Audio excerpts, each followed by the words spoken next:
Hey everybody, welcome to ThreadX3 Productions, and welcome back to the games I played this month, January edition.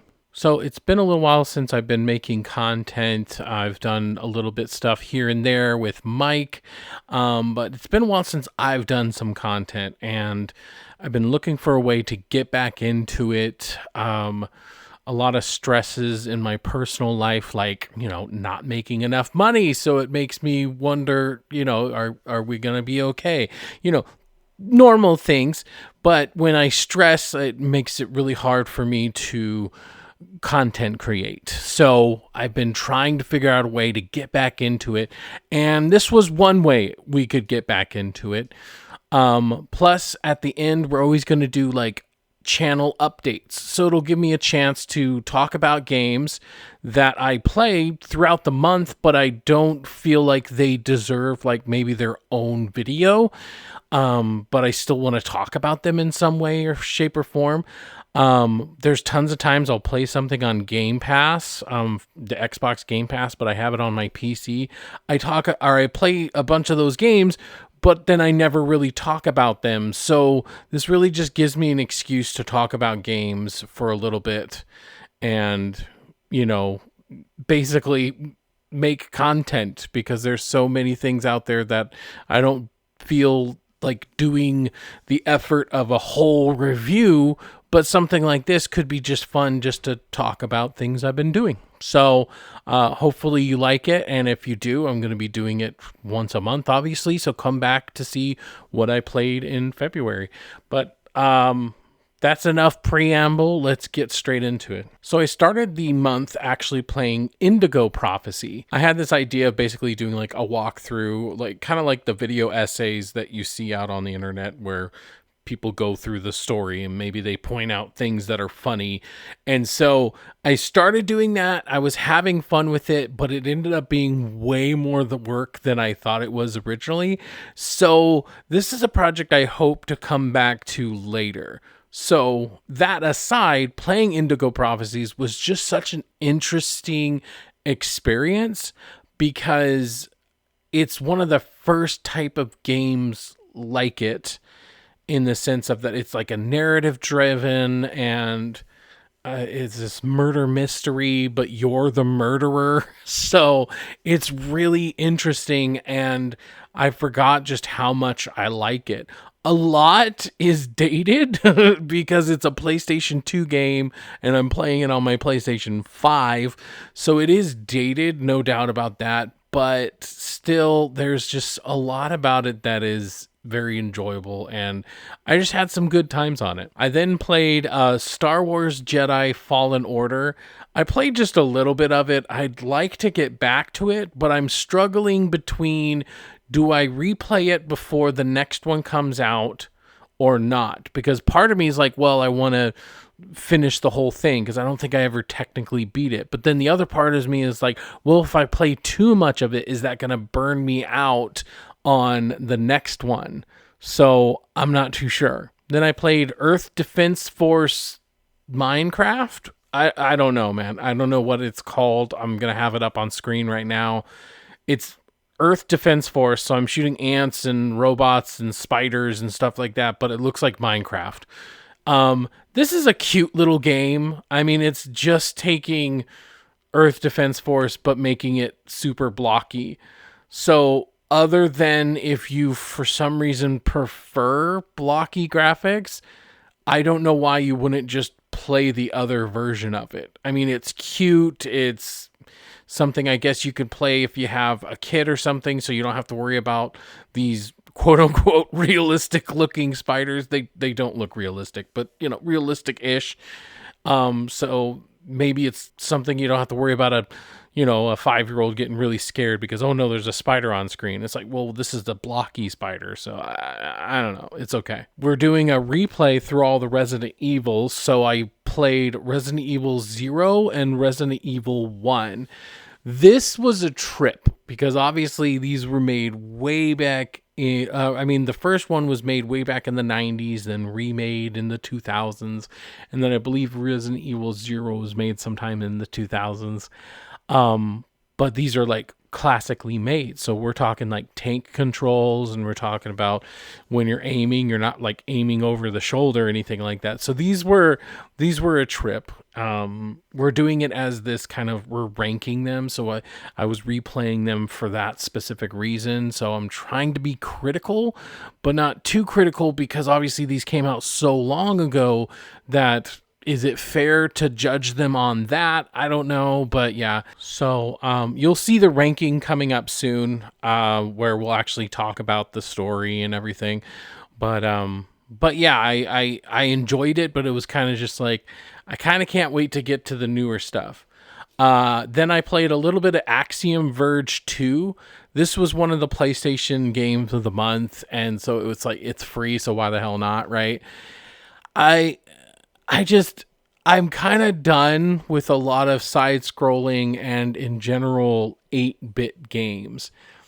They all are very similar. They all have, quote-unquote, great art, but 10, 15 years ago, 8-bit games, I feel like it was a nice renaissance about, like, hey, here's some games that look like the ones that came out when you were a kid. But now I feel like it's kind of just oversaturating the market. There is so many 8-bit games now that it's kind of ridiculous. Like, there's this other game where you're playing as a samurai and you're doing stuff, and like, it looks really cool, and like the gameplay itself looks interesting, but also like, no thank you, like, I'm good. I don't know, I'm kind of done with 8-bit stuff. Like, it needs to be extremely interesting in order for me to, it being just a good side-scroller 8-bit is just not good enough for me anymore.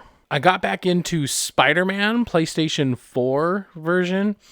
The main reason I actually got into this was I just want something to kill the time, but also I got into what they call PlayStation Stars. It's this reward program, and you can level up by just getting trophies. So I'm like, what's an easy game to get trophies in? Well, Spider-Man. All I have to do is like go to each one of the map markers, and then as soon as I get all of them, I get a trophy for that. So I started kind of grinding at that, and so now I'm a level 2 on Stars with let me see. I'm a level 2 with 14 out of 32 rare or above trophies in order to get to the next one.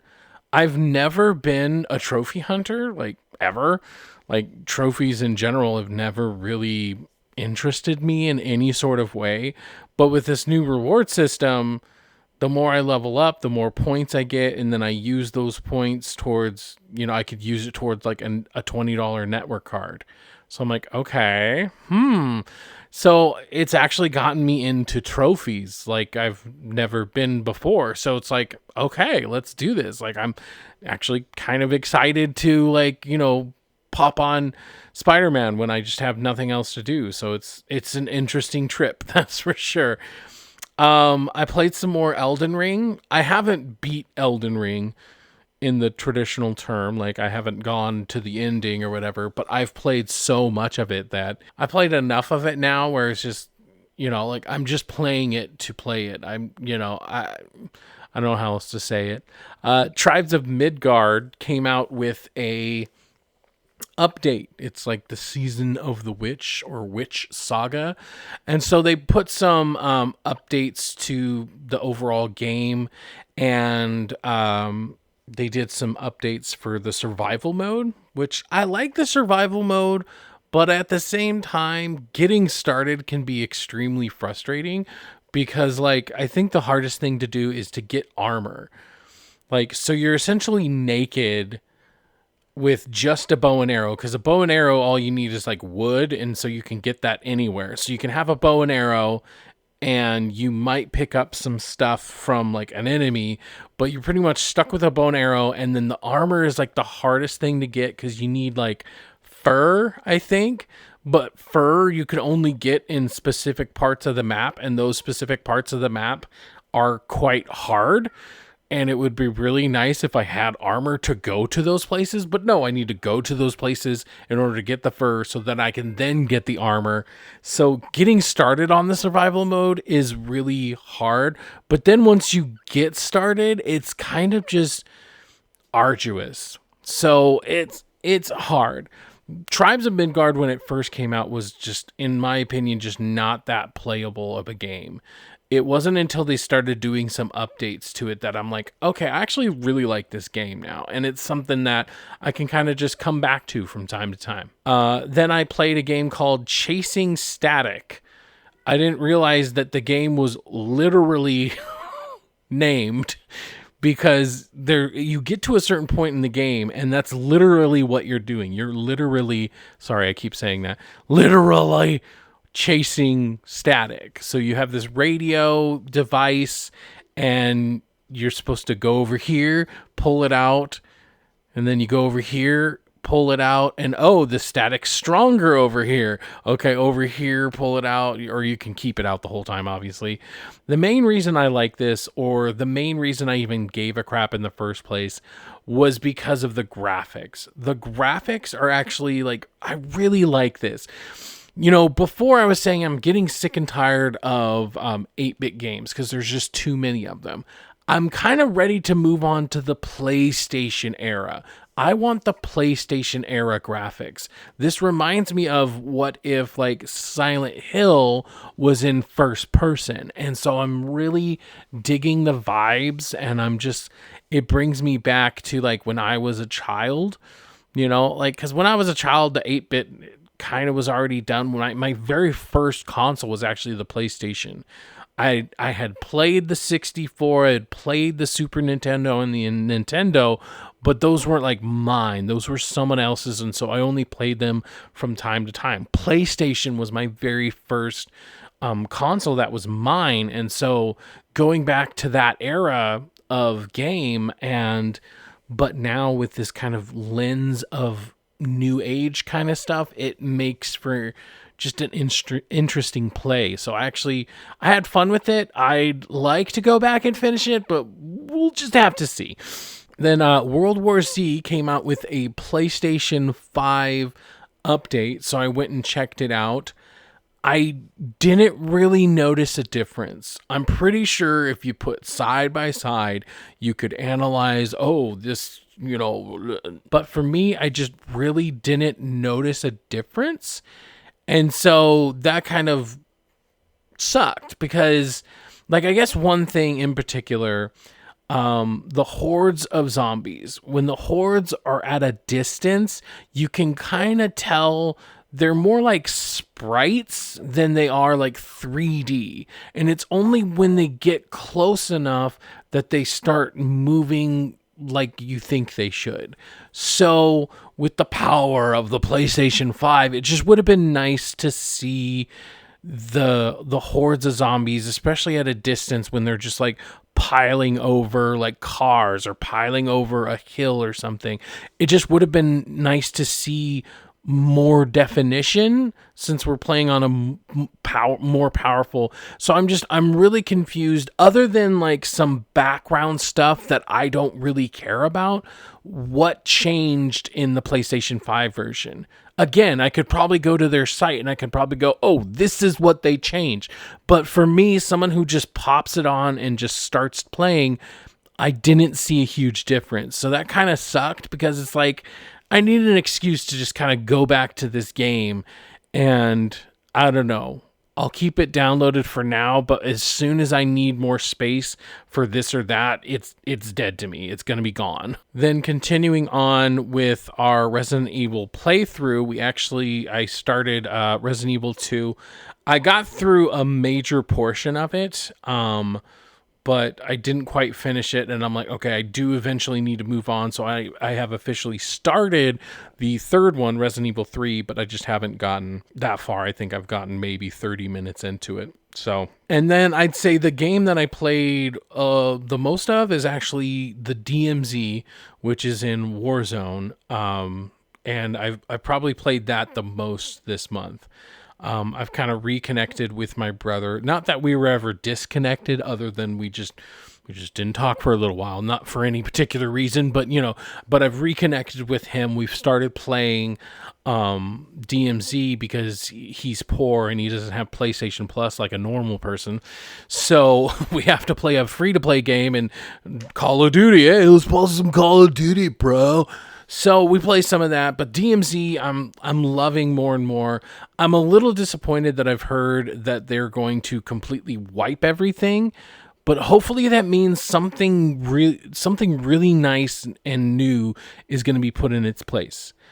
Because yes, there are going to be new missions, and yes, there's going to be new like a new place to go, but if that's it, I don't understand why they're wiping.